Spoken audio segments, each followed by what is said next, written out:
Sino kaya yung text na yan? So, dyan muna tayo ngayon.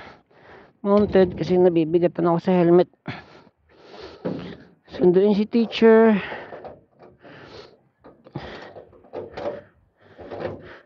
Today, hindi mo na kami diretsong uwi. Ito kami sa ano.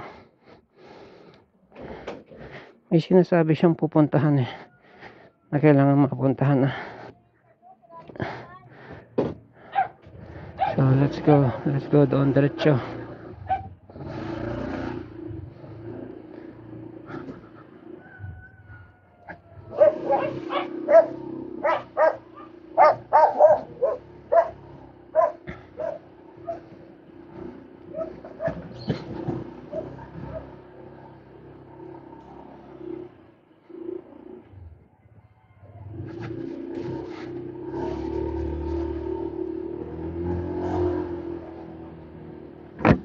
Okay naman tsura, no? Pakamount kayo. Kanya na muna ngayon, mount muna. Ganda naman dating, no? Ay, ewan ko sa cellphone, ha? Hindi ko pa na-check, ha? Ano itsura niya. Kasi minsan nakamount ng ganyan. Yung pala, mali yung format sa cellphone, so we'll find out.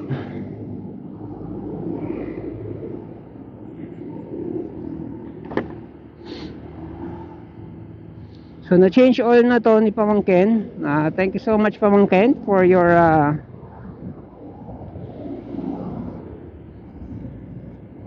contribution.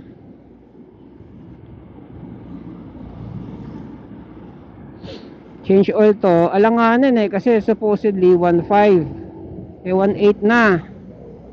So change oil na lang ulit kami sa 2,000 ng 1 liter. Bibili pala ako ng 1 liter.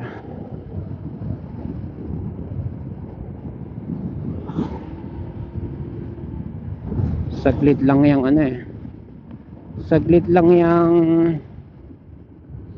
tawag na ito.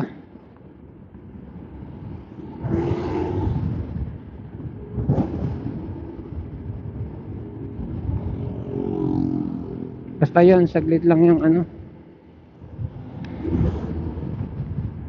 200 kilometers.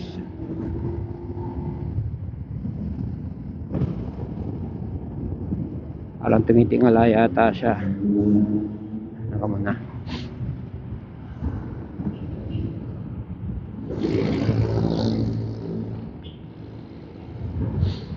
Nakakwento ko na rin kay Pamangkin yung yung nagwiwiggle. Sabi niya it's very unlikely daw na na disalign yung fork. Posible na basagan lang ng bearing. So excuse me. If that's the case, kasa na yun.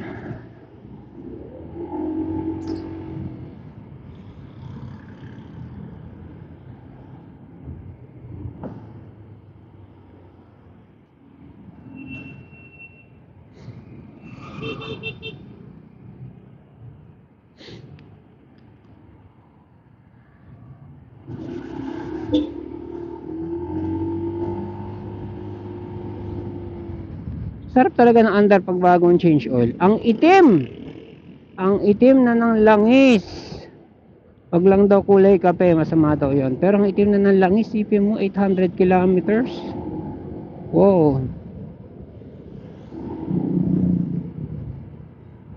Yun na lang nandiyan si Pamangkin. Shout out. Ko lang na username yung Pamangkin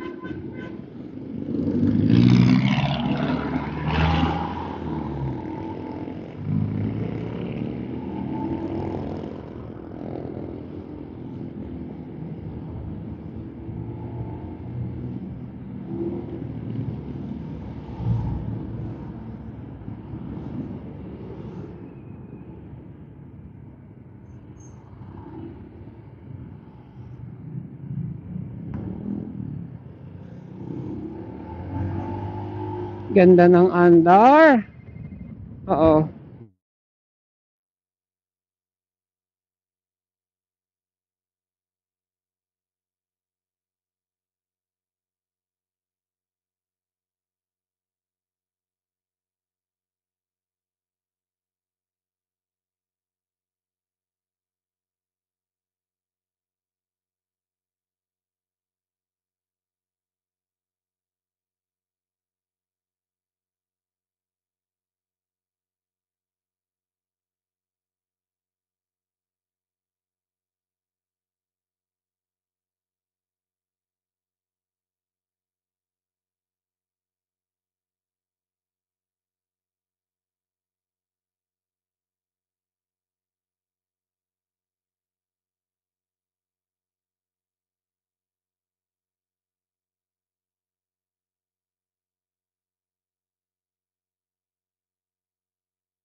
Hello, hello.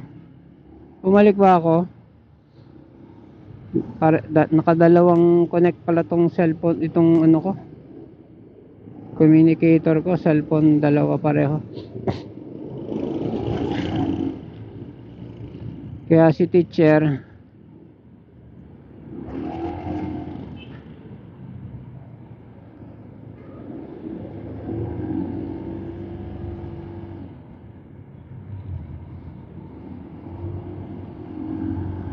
hello, hello. I hope narinig niyo ako ulit. Kaya si teacher, nung tumawag sa isang phone, nasagot ko rin. Okay na rin. At least di na ako bababa. Di na ako titigil.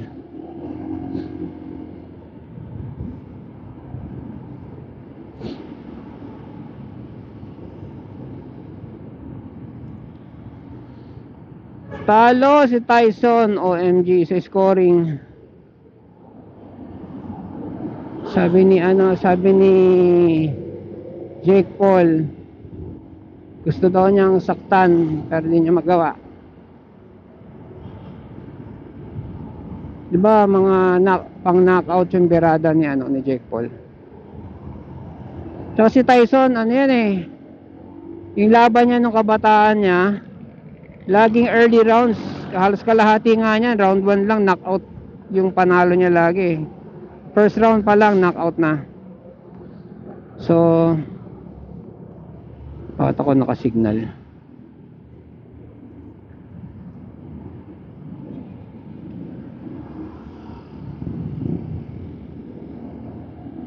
Hindi natin alam kung ano yung stamina ni Tyson, kung ba't umabot ng 8 rounds na ganyan. Oo, kasi may mga laban si Tyson na ano eh, dati na talon-talo siya sa skoran. Pero last round, binanata niya, knockout pa rin. Yung kabataan niya. Pucha, 68. Okay na yun. Sabi nga niya, okay na yung na siya, umabot siya ng 8 rounds, 68. Tapos kalahati ng edad niya kalaban niya. Eh, knockout artist si ano, di ba? Si Jake Paul. Marami siyang mga nanaknout na laban. Kung katimbang lang niya si Pacquiao eh. Palabanin natin siya kay Pacquiao. Kaya lang heavyweight eh. 6'1", 200 pounds, layo.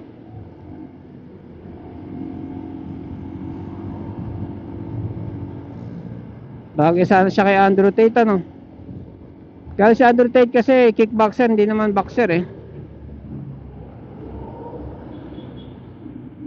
Matalino rin siya sa mga kinakalaban niya. Alam niya na ano, di ba yung porte eh, no? Yan ang utak. Magamit ng utak sa laban.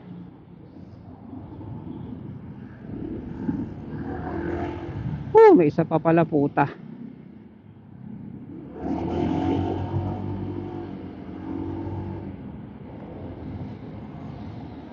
Bobo ka, munti ka na karon. Sorry.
Tayo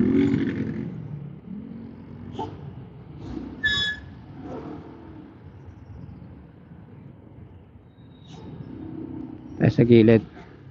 O, maging successful tayo dito sa gilid. Wala, may biglang tatawid. Ganda ng Mercedes. Mas gusto ko pa yung mga big body ng Mercedes kasi yung pinaliit nila.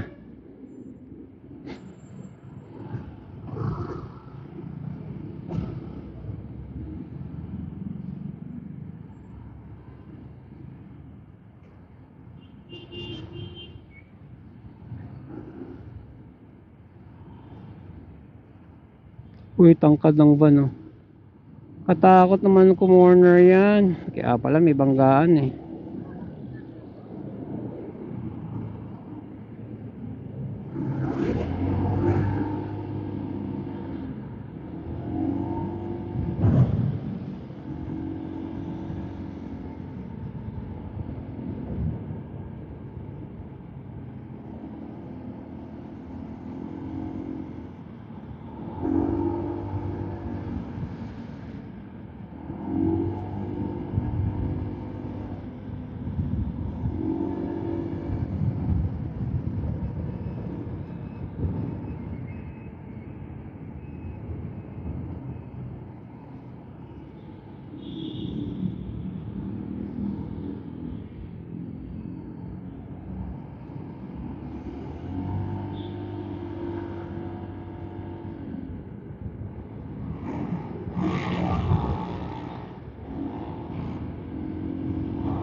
Yung tampurin ko,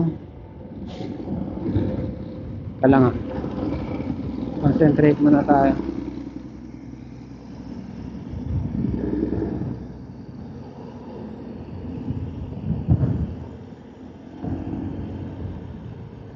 Malaking tulong pala tong ano, tong wind visor sa cellphone. Kasi sa keso pag ganito posisyon, natutulak na to eh pag matulit.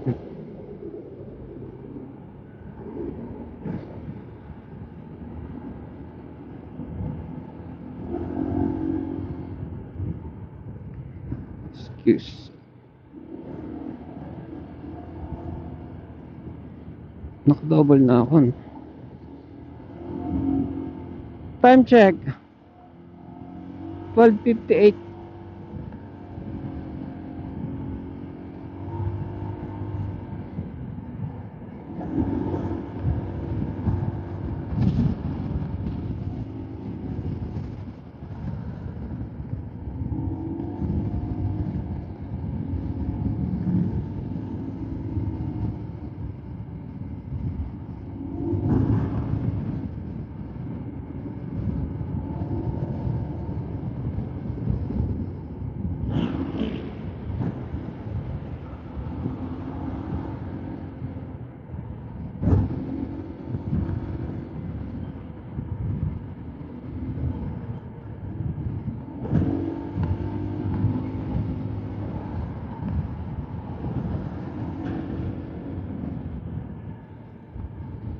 Tinan ko kung nandiyan. Ang ganda naman ng cumulus clouds. Kita nyo ba? Yan o, cumulus o.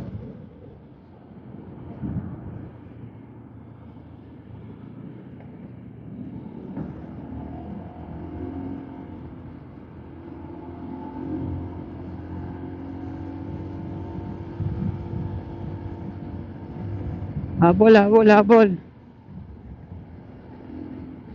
Nakakabahan talaga ako dito sa top box na to eh. Feeling ko maiiwan eh.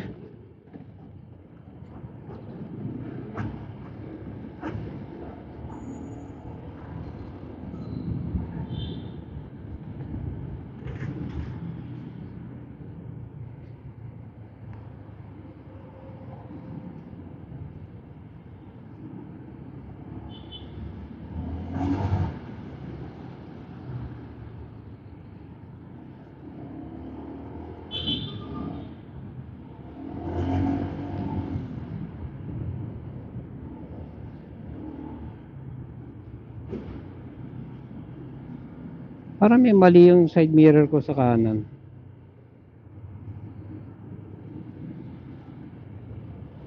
Busy ka mamaya.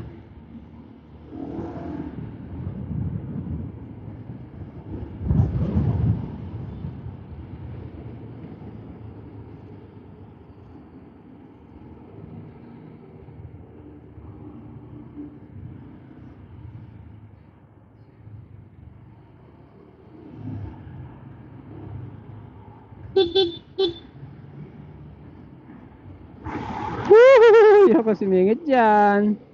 Tama, bumusina na ako ha. Hindi pa pinansin ha. Alam mo, di rin ako nakita. Sipin mo pag sumingit ako doon, pisak! Pisak! Goodbye ADB. Kahit tigte 10,000 pa yung jacket mo, pisak. Hindi ka peprenuhan niya kasi hindi ka naman nakikita niyan eh.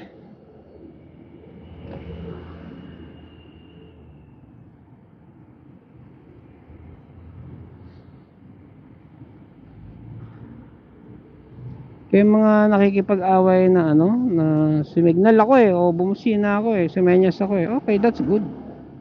Pero that doesn't obligate na yung ibang driver na pagbibigyan ka. Especially pag di ka na makita. Thank you.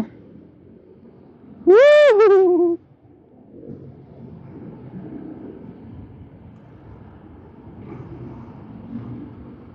Ang wala yata nata-traffic dito. Oops. Yata nagta-traffic dito eh. Ay, meron.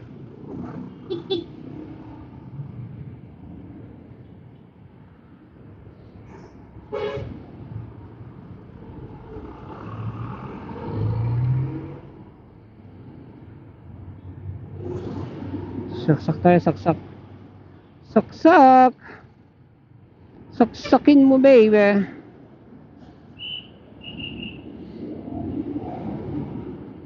So yung dalawang tuta adjusted na sa kulungan. Yung pangatlo, yung bago natin kahapon, hindi pa adjusted. Ang ingay, iyak ng iyak, kahol ng kahol. Hindi pala. So doon ko siya nilipat sa banyo. Kasi sa banyo kasi merong cover, merong wall doon, merong mababaw na wall doon. And malamig-lamig doon. Nilagyan ko siyang tubig. Tsaka bagong kain. Ang ano, ang tuta kasi or itong BM na to. Wah! Itong BM na to. Napaka nila yung pupo nila. Darder patay. Naisip yun ah. Well, mas safe siya doon kaysa doon sa pag-gala-gala lang sa labas. Dahil delikado siya doon sa isa naming puti na terrier. Yung puting terrier, sniper yan eh. Sniper sa food, sniper sa other dog, sniper sa cat. Ako, yung puting na inampong ko wala na. Na-snipe niya na. Hinila ko pa ng cat food yun. Na-snipe niya.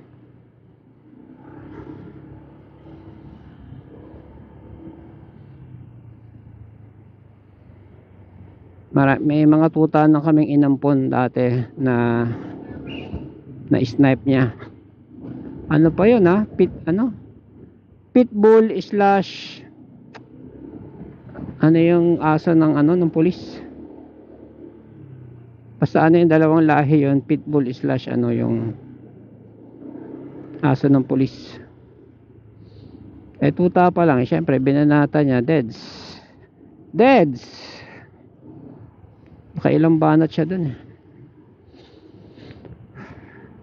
Na ano na tawag nito, na nakaka survive pa, pero minsan napuruhan, ayun, deads.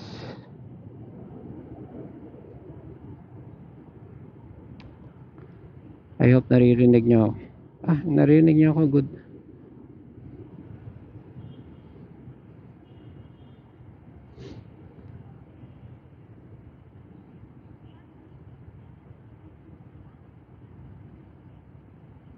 Taas pala natin konti next time.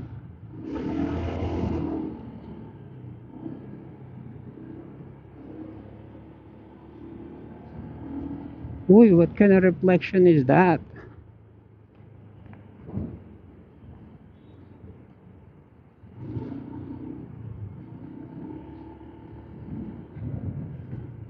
Oh, diba? We're living in the future.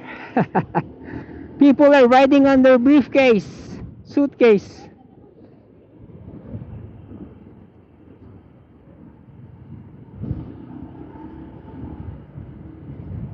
Malapit na, konti na lang, lulutang na tayo.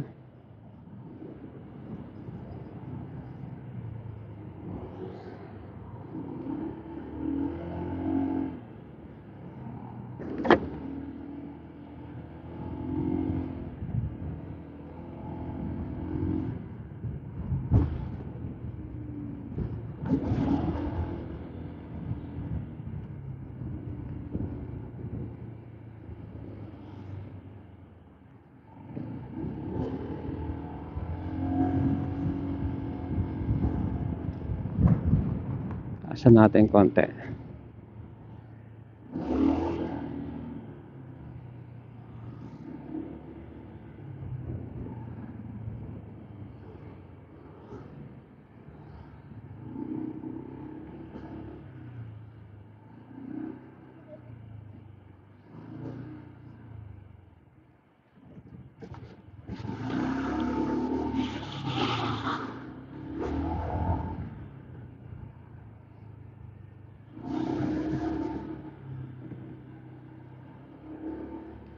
So, kung gusto niyo kumahol-kahol sa banyo, medyo confined yung ano doon, boses niyo doon.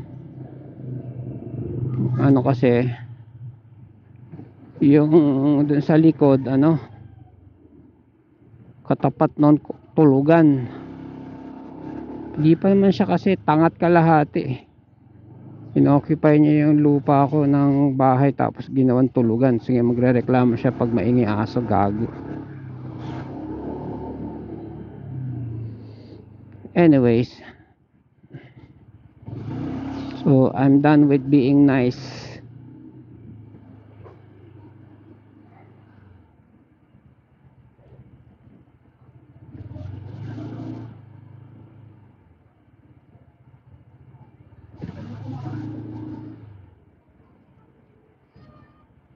Ito mga estudyante ni teacher. The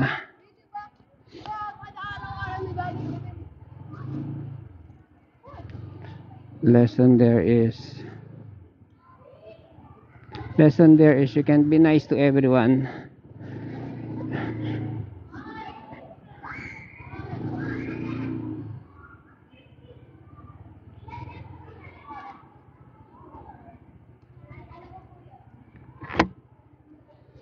Okay, that's it, Pansit. See you later, alligator.